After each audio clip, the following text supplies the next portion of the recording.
Madame, monsieur, bonjour. Voici les titres au sommaire. Ripper Café, un café et ça répare. Dimanche dernier, l'association Les Petites Mains a organisé à Rimmelfin la 4e édition du Ripper Café. Hier soir, Valérie Malikion, naturopathe, a donné une conférence sur les addictions à Rohrbach-les Beach.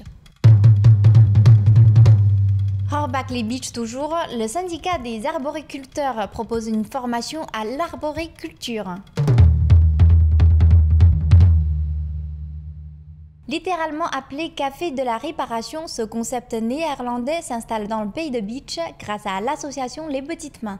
Les bricoleurs et particuliers se retrouvent pour donner une nouvelle chance aux objets cassés. Reportage. Rien ne se jette, tout se répare. C'est l'idée du Ripper Café.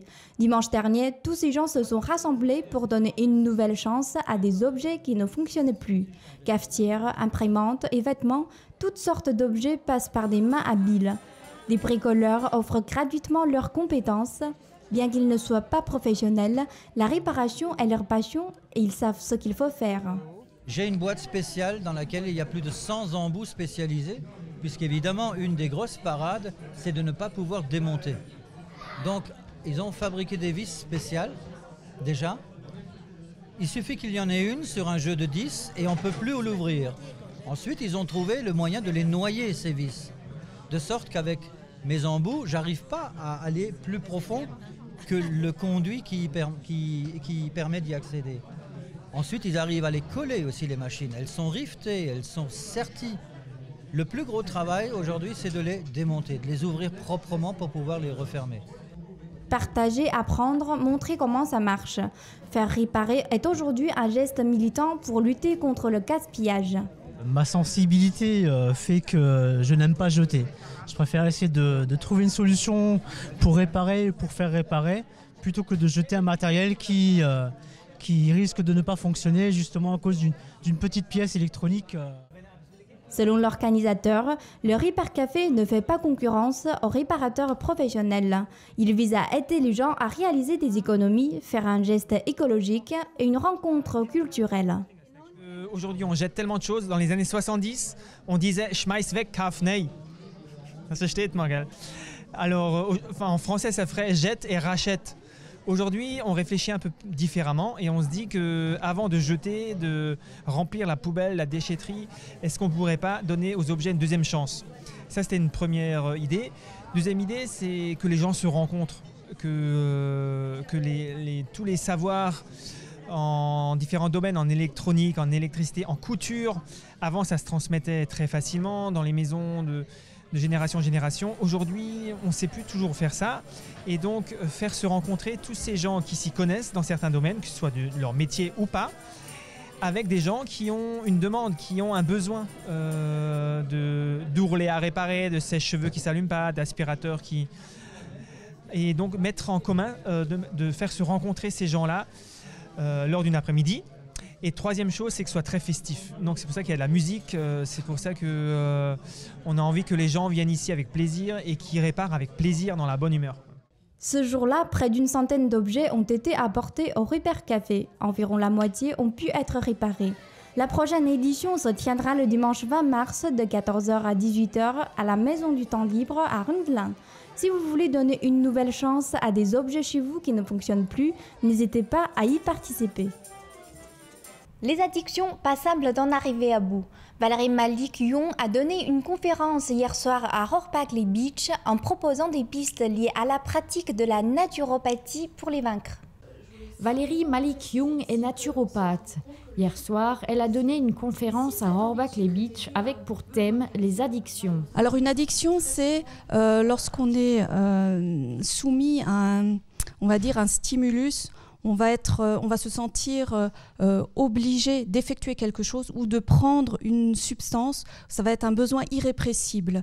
Et on parle d'addiction lorsque ce besoin conduit à des choses qui vont être dérangeantes pour la personne. C'est-à-dire que soit il va y avoir un comportement, soit il va y avoir une consommation de quelque chose qui vont avoir un impact négatif sur la personne.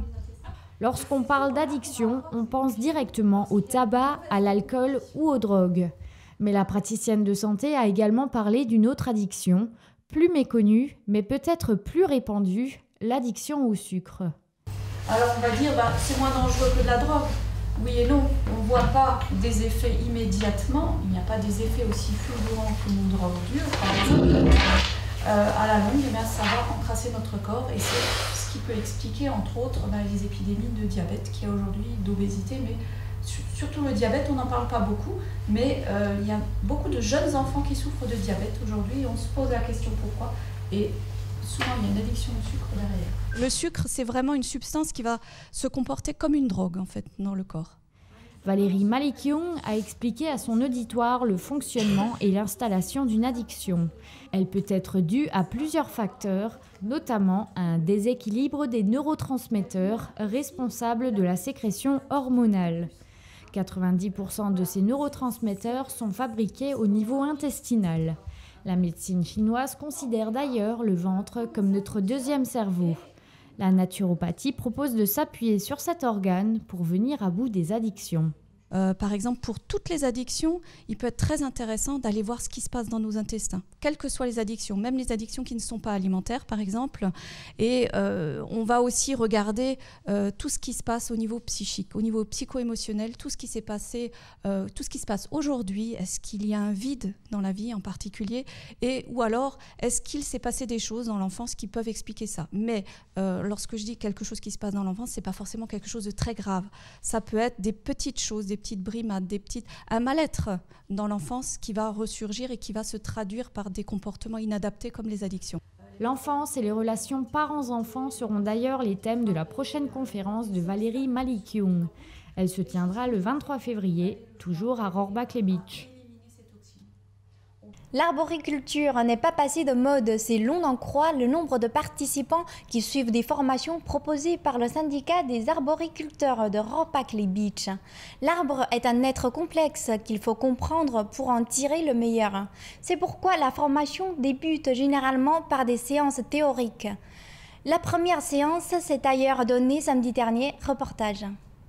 Pour la 3e année consécutive, Vincent Wagner, président du syndicat des arboriculteurs de Rohrbach-les-Bitches, endosse sa casquette de moniteur arboricole pour proposer une formation du parfait arboriculteur sur 8 séances. Pour bien appréhender les différentes facettes de l'arboriculture, il faut à la fois passer par des séances théoriques et pratiques. On commence par le théorique parce qu'il faut savoir comment que l'arbre fonctionne pour après pouvoir aborder le pratique. Parce que sinon, on va couper n'importe comment. On se prend le temps d'expliquer en salle. Et après, sur le terrain, on fait tailler les élèves ou les stagiaires. Ils apprennent beaucoup mieux. La formation accueille généralement 25 à 30 participants. Il n'y a pas de profil type, comme nous l'explique le moniteur. Le fait marquant, l'année dernière, j'avais 12 femmes et 15 personnes en dessous de 30 ans. Alors donc, ça veut quand même dire que la jeunesse, elle s'intéresse. J'ai vu qu'il y avait pas mal de jeunes ce matin, mais comme dit, je ne les ai pas encore comptés. Et avec le mauvais temps, tous n'ont pas pu venir. L'arboriculture n'est donc pas une activité réservée aux anciens. Selon Vincent Wagner, l'attrait de l'arboriculture serait associé à l'envie des consommateurs de savoir ce dont ils se nourrissent. C'est avoir ses propres fruits, savoir que ces fruits ne sont pas traités, ou faire le maximum pour qu'ils ne le sont pas. C'est avoir une nourriture saine. Voilà. Et après, on peut faire du jus de pomme en sachant que les fruits ne sont pas traités. On peut faire de l'alcool de vie en sachant que dans l'alcool de vie, il n'y a pas de pesticides.